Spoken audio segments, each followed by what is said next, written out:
वज़ीर आज़म पाकिस्तान ने सीनियर सहाफ़ियों से मुलाकात की है, बड़ी इंपॉर्टेंट गुफ्तगू की उन्होंने। उसमें वज़ीर आज़म ने कहा कि वो इस वक्त देख रहे हैं कि जो चोरों के दबाव में आकर इस्तीफ़ा मांग रहे हैं उनको इस्तीफ़ा नहीं देंगे। तुर्क का पत्ता वज़ीर आज़म साहब के पास ही है। अपोजिशन को मालूम ही नहीं है कि अदम एतमाद के वक्त कितने लोग हैं जो बाकी रह जाएंगे। वो कह रहे हैं कि न्यूट्रल की जो तशरीह की गई है वो गलत की गई है। उन्होंने ये बात फ़ौज से मुतालिक नहीं की थी। उन्होंने कहा कि सियासत में फ़ौज को बदनाम नहीं करना चाहिए, उनके ताल्लुक़ अब भी फ़ौज के साथ अच्छे हैं।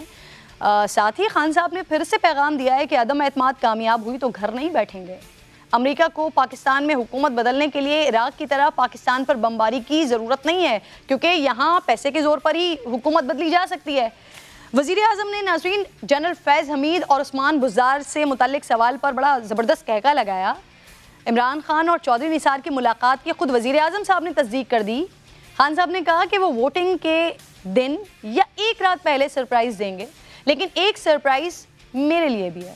तो नाज़रीन, शहबाज शरीफ के तवातुर से फ़ौज के हक़ में बयानात जारी हैं। एक हफ़्ते से मुसलसल 3 बयानात सामने आ चुके हैं। तो क्या मुस्लिम लीग नून की पॉलिसी में 180 डिग्री का टर्न आ गया है?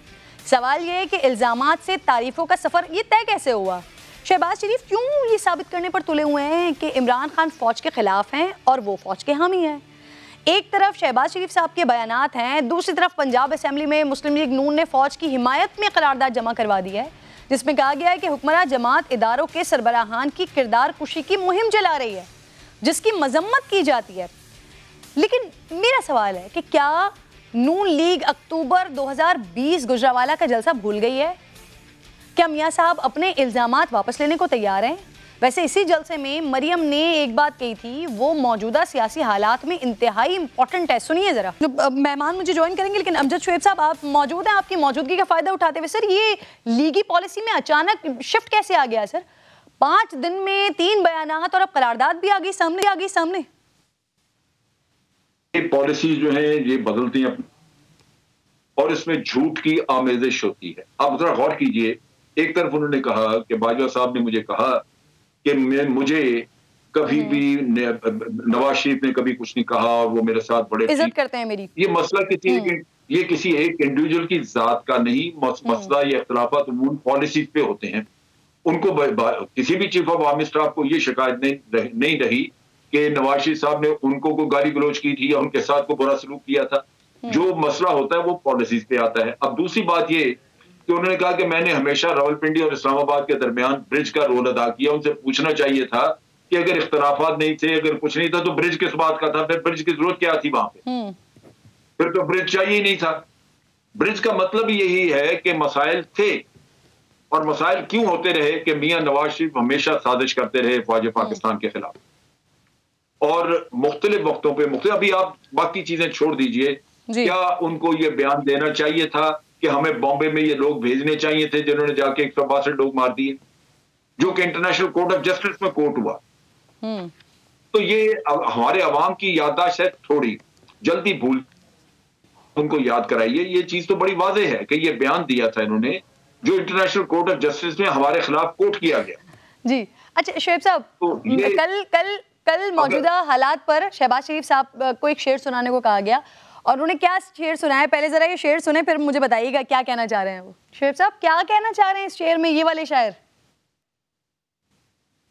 देखिए, बात ये है कि ये शायरी करके तो आप लोगों को उलझा नहीं सकते। हकायक बिल्कुल मुख्तलिफ हैं। मुख्तलिफ ये हैं कि आपके अकाउंट्स पकड़े गए, आप आज दिन तक उनका हिसाब नहीं दे सके, सिस्टम कंप्रोमाइज है, आपको सजा नहीं दिलवाई जा सकी, लिहाजा आप शेर सुना सकते हैं। अगर सिस्टम यहाँ पे हमारा प्रोएक्टिव होता, जो कि करप्ट के खिलाफ काम करने के लिए तैयार होता, आज करप्ट को हमायत करता है सिस्टम करप्ट को फैसिलिटेट करता है। आप फोटोकॉपी जमा करा दें किसी फाइल की तो वो कहता है जी केस खत्म, आपकी करप्शन गोल खत्म हो गई, इसलिए कि आपके पास ओरिजिनल डॉक्यूमेंट्स नहीं। वो ये नहीं कहता जज कि आपको मैं 1 महीना देता हूं ओरिजिनल डॉक्यूमेंट्स ढूंढ के लेके आए वरना आपके खिलाफ एक्शन होगा। यहां तो आवे का आवा बिगड़ा हुआ है, लिहाजा जब सजा किसी को नहीं होगी तो वो आपको बड़े तसल्ली से बैठ के शेर सुनाएगा। वो कल जाके पब्लिक में कहेगा कि मेरे खिलाफ तो बिल्कुल झूठे मुकदमात थे, मुझे निशाना बनाया गया, दुश्मनी का ये किया गया। वो सर वो यहाँ पर भी प्ली लेते हैं ना कि 4 साल से केसेस हैं, कुछ साबित भी नहीं कर सके हैं सर, सर मैं वही कह रहा हूं काबिल कि मुसावी जैसे लोग माफिया मांग रहे हैं सर अब तो। साबित करना मसला नहीं था इस सिस्टम का, जो कि वो करप्ट आदमी को सपोर्ट करता है। आज करप्ट माफिया आपकी रियासत से में पैसा है, वो अदारा खरीद सकता। अच्छा सर, ये बताइए, नून लीग ने अपनी लॉन्ग मार्च की तारीख में तब्दीली कर दी है, क्या वजह हो सकती है सर? मामला अदालत में है, वो कुछ सालिसी की बातें भी हो रही थी। देखें जी, इन्होंने भी पीटीआई ने भी अपना वेन्यू तब्दील किया है और उसकी गालिबन वजह यही है कि सुप्रीम दिया है, एडवाइस किया है कि आप क्लैश से बचें, तारीखें बदलें, आप वेन्यू बदल लें जहां पे आपने करना है ताकि क्लैश ना हो।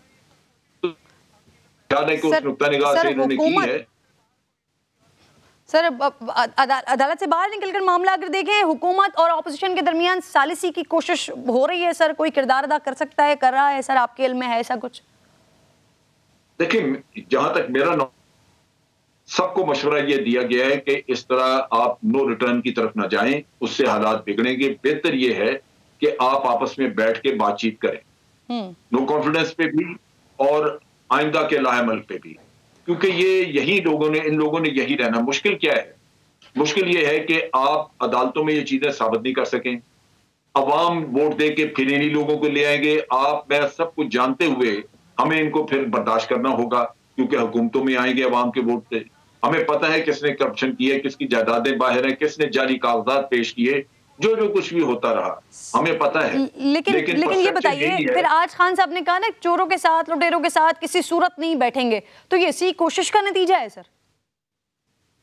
देखिए, उनको ये चीजें ये तो वो बहुत दफा कह चुके हैं, लेकिन मैं इससे इत्तेफाक नहीं करता। ये उनका स्टांस इंतहाई गलत है, और ये गलत इसलिए है कि 4 साल गुजर गए, वो भी पार्लियामेंट में मौजूद रहे, ये भी पीटीआई भी मौजूद रही, और पार्लियामेंट नॉन फंक्शनल रही, काम नहीं कर सकी, सिर्फ इसी वजह।